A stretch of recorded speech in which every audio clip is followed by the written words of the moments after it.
Playing heavy in casual can be a pretty feast or famine experience. Sometimes you mow down half the other team before taking your lunch break in the middle of an active battlefield, and other times you might feel more like a spectator than a mercenary.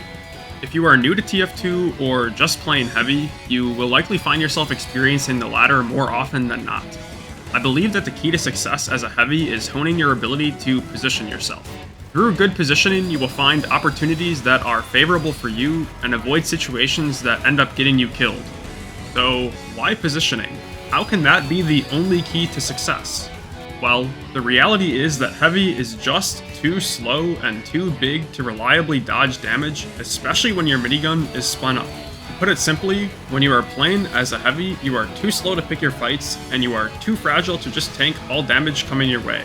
This means you must position wisely in order to be effective. Before I can get to anything specific to heavy, I need to cover universally important positioning fundamentals. As is tradition in my class-specific positioning videos, I need to hammer home an extremely important concept: map control. Having map control, space, room, or whatever you want to call it is extremely important not only for heavy, but your entire team. What having map control means is exactly what it sounds like. You and your team control certain portions of the map so that you can move around freely, while also preventing opponents from entering areas. It is important to be aware as you're playing so that you can accurately guess what parts of the map are under your control, enemy control, and where the fight is currently happening. Again, this is important for all classes, but as a heavy, you simply don't have the movement speed to run away if you're caught alone in enemy territory. This means you will have to be paying close attention to the game state. Having map control is super important in order to contain powerful classes like Scout, Soldier, Demo, and Sniper. If you aren't punishing players for overextending, Scouts, Soldiers, and Demos are going to walk all over your team. If you aren't pressuring and trying to take control of the areas that snipers like to stand, they will have a much easier time clicking heads than if you and your team were up close and personal. Knowing what areas are important to control, when these areas are able to be fought over, and when you need to give them up are all important skills. I can't accurately sum up the decision making in just this section, but I'll do my best to cover the variables that play a role. Firstly, how many players are alive on both teams is key. Try to keep an eye on the elements of your HUD that show you this information. If the other team is mostly dead, and your team is mostly alive, it might be a good time to move up. Conversely, if most of your team is dead, you might want to back up before the other team pushes, or if you don't have time to retreat, at least spin up your minigun to make your last stand. The objective also plays a role in the game state, and therefore the amount of map control each team has. For example, capturing certain points on some payload maps moves the blue team spawn forward, meaning that the blue team is more easily able to take more space. On other maps like Steel, the map actually changes based off of blue team's progress, with doors opening and bridges expanding when points are captured. Team class composition matters too. A team with a large number of damage classes like Scout, Soldier, Demo, and Heavy are going to be more effective at taking space and holding space than a team with 5 spies. If your team has a medic or 2, this will help immensely. Try to get an overheal when you can, and make sure to keep an eye on nearby medics should they take lots of damage. You can heal them with your sandwich or banana or whatever lunchbox item you have. Pay attention to not only your own team, but the other team as well. If they don't have any snipers, you can pay less attention to sightlines, for example. Perhaps the most well-known positioning fundamental in TF2 is high ground advantage. Whenever possible, you will want to be playing on high ground since it affords you many advantages. For example, you are harder to hit with splash damage from rockets, and more of your hitbox is obscured to players on the low ground. It also makes it more easy to pick your fights. Many classes are not able to shoot you anymore if you just back up, since you're higher than them and they cannot easily reach you. This means that you can escape a bad situation even though you are extremely slow. You can also drop down from the high ground to surprise unaware players, which can be quite effective. Playing around health packs is another invaluable tool, since Heavy has a large pool of health to begin with. Playing near a medium health pack during a fight essentially means that you have an additional 150 health, assuming you're able to grab the pack at a perfect time. Being aware of sniper sightlines is also very important, since even as the tankiest class in the game, you can be taken out with a single shot. As a Heavy, you are simply unable to contest a sniper at long range. The best way to counter Sniper is to avoid peeking him from afar and control enough space to prevent him from getting posted up comfortably. Finally, choke points play an important role when it comes to positioning. You want to avoid lingering in choke points because you're most vulnerable in them. Furthermore, try to help your explosive classes out with your positioning, since enabling your demos and soldiers to lock down choke points is very important. Holding chokes effectively is holding map control, which wins games.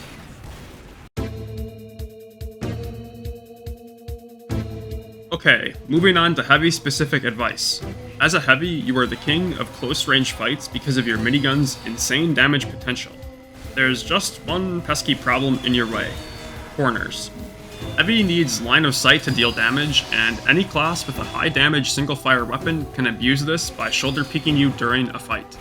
This is especially difficult to deal with when you're playing against soldiers and demos because they don't even have to fully enter your line of sight to damage you because of their area of effect capabilities. While you are able to tank a few shots, this is a situation you will want to avoid as much as possible. Luckily, the advantage that shoulder peeking provides to the other mercenaries is a precarious one.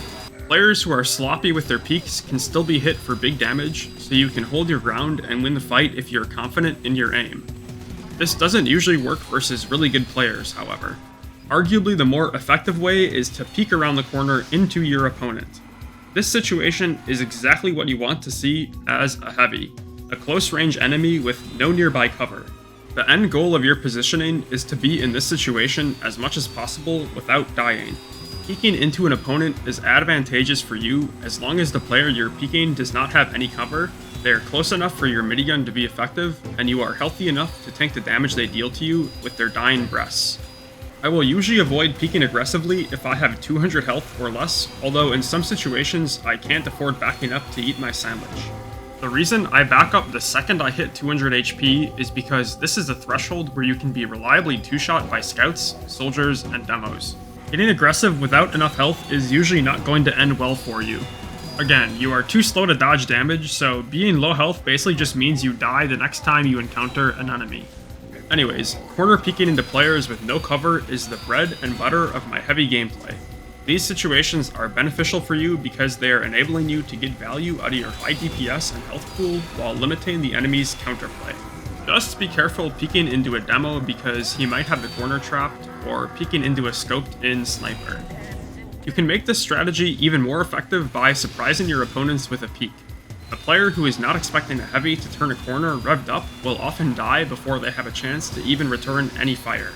This is usually how I end up getting big multi-kills as a heavy without a medic, because when peeking into aware players, I usually have to back up after just a kill or two because I took too much damage to keep pressing forward.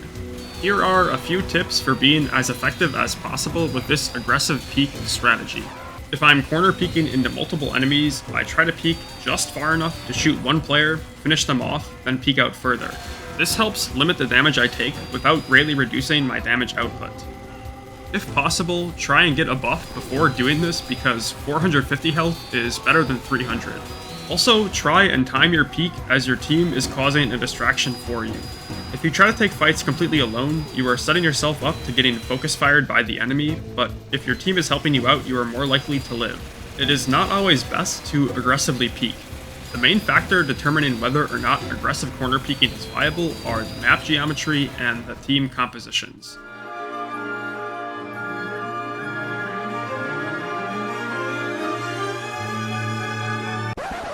For example, if I am defending on Badwater last and the other team has 3 snipers, it is probably not a good idea to corner peek because I will just get headshot. If you feel like the reward of corner peeking is outweighed by the risk, you can use the second positioning strategy that I use in my games, waiting for an opponent to wide swing into me. This strategy is relying on your opponent to make the mistake of carelessly walking around a corner. Good players are more careful and less likely to fall for this. If you're spotted, you will often end up getting corner peeked and forced to back up. Obviously, the Tomislav's silent rev is ideal for this strategy, since the sound of a spun-up minigun can ruin your element of surprise. That being said, I mainly run the minigun, and the vast majority of players still fall for my hiding tactics. The reason I use this strategy as my secondary method is because it is a bit more boring, as well as less beneficial for my team. If you aggressively peek and successfully get a few kills, you and your team have the opportunity to push up. If If you are successful, say 75% of the time by being aggressive, you will end up taking more map control in your games, which benefits you and your team. Compare this to holding a corner instead. If the other team starts a push and you get 1 or 2 frags, usually the remaining players will either back up or take the time to shoulder peek you, which is a losing battle. In either case, your chances of actually gaining any space are pretty slim. To sum it up, being aggressive is riskier, but more rewarding. Deciding when to peek and when to hold is basically up to your own awareness and game sense.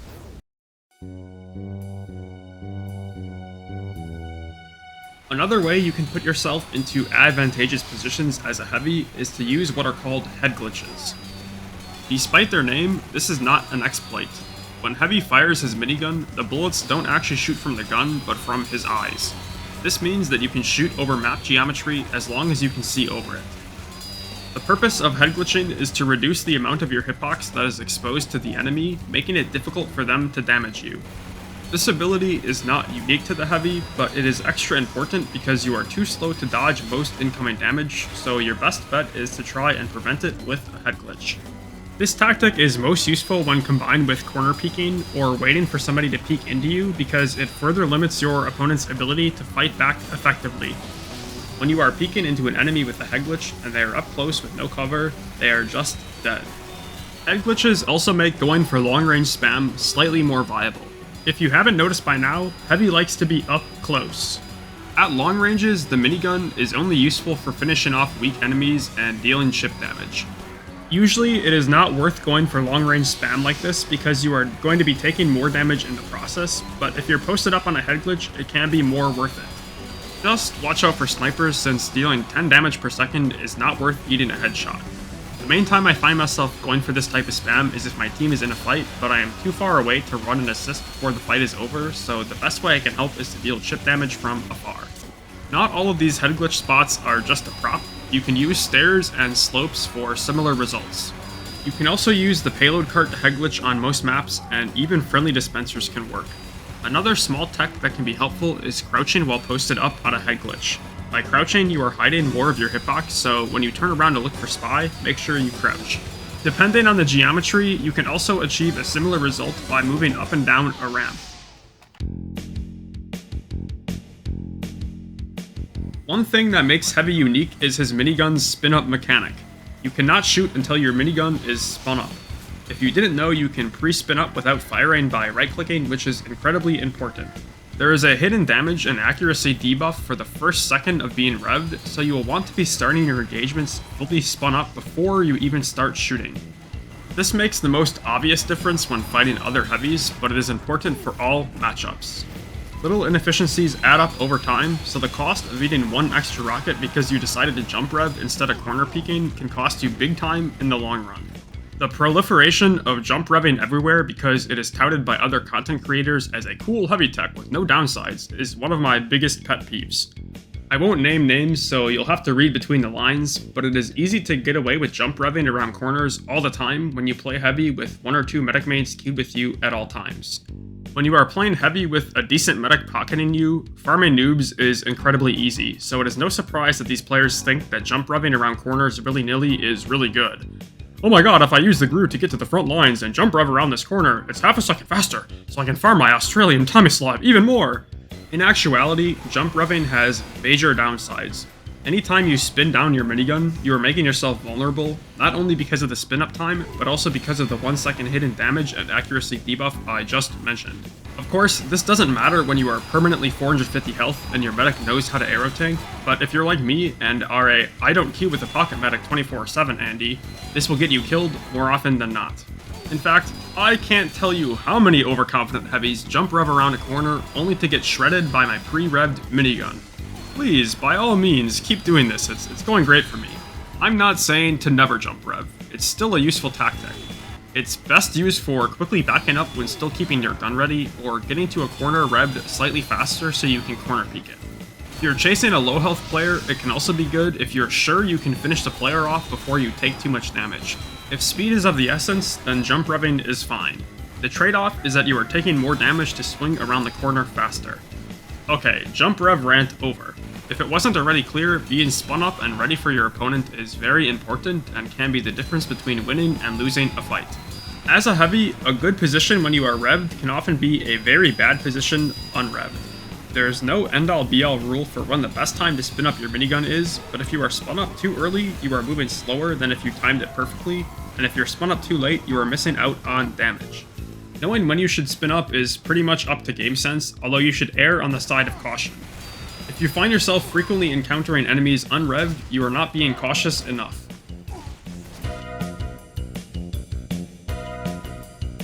Heavy is a class that relies on his team quite a bit. Every mercenary relies on their team in TF2, but Heavy is less self-sufficient than most. This mainly comes down to being slow. When you are positioning as a Heavy, you should be paying close attention to how and where your team is playing.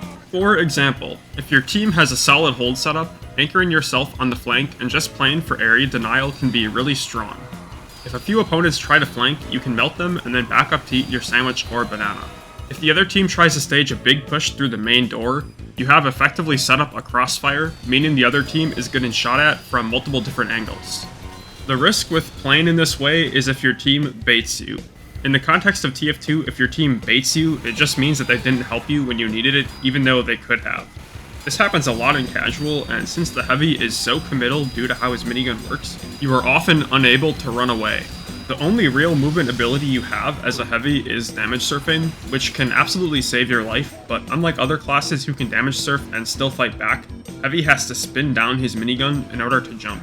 This means that if you choose to run away from a fight, you are accepting that you can't get a kill, and you will now take whatever damage your opponent can dish out before you get to safety. This is why the Fists of Steel are, in my opinion, the must-have melee for Heavy because they can save your life in this situation. Sure, the Holiday Punch and the Gloves of Running Urgently are very popular picks, but they simply do not provide the value that the Fists of Steel do.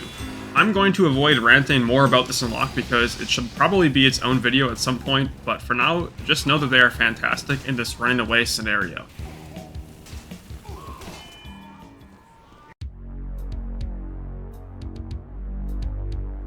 If your games are anything like mine, you're gonna run into a lot of medics who want to recreate that one scene from Meet the Medic. These guys love to heal Heavy, and it is likely that they will only heal you and nobody else. As I alluded to earlier in the Jump Rev rant, having a medic makes playing Heavy a lot easier. My positioning advice is largely the same when you're getting healed, but you can afford to be way more aggressive. You won't have to back up to get health nearly as often, so you can just aggressively corner peek over and over. The main threat to you when you have 450 health are Sniper and Spy, because they're able to instantly kill you. Like I said earlier, there isn't much you can do against a Sniper at long range other than avoiding him. Obviously up close that is a different story, and with a medic you and your team should be better equipped to close the distance on that Sniper. You have a lot more counterplay versus Spies. Keeping your head on a swivel is going to be enough to deal with the majority of Spy players. Once you spot them, it's usually game over. Just try to position in spots that afford you time to turn around if a Spy were to decloak around a corner. If the Spy is able to decloak around a corner so you can't hear the decloak sound, and then walk 2 feet to stab you, you are risking dying even if you're being super aware. Whenever possible, you want to stand where these common decloak spots are far away so that you have time to turn around and catch the Spy. Not all Spies are going to go for you whenever they just see you. The remaining, more experienced Spy players are harder to deal with. These guys might decloak on you a single time with no distractions, but once they realize you're spyware, they will only try to stab you when you are distracted. Due to the nature of Heavy, if you're in the middle of a fight, there often isn't anything you can do to avoid getting stabbed. My best advice is to try and bait the Spy out by appearing busy so that they decloak, and then you can shoot them. And that's pretty much it when it comes to Heavy positioning. Let me know if I missed anything in the comments, and thank you for watching. I don't have it yet, bro. It's 1 second. Oh, stay real quiet. They're gonna. No! Lynching soldiers, crazy bomb. Our heaviest waterfall.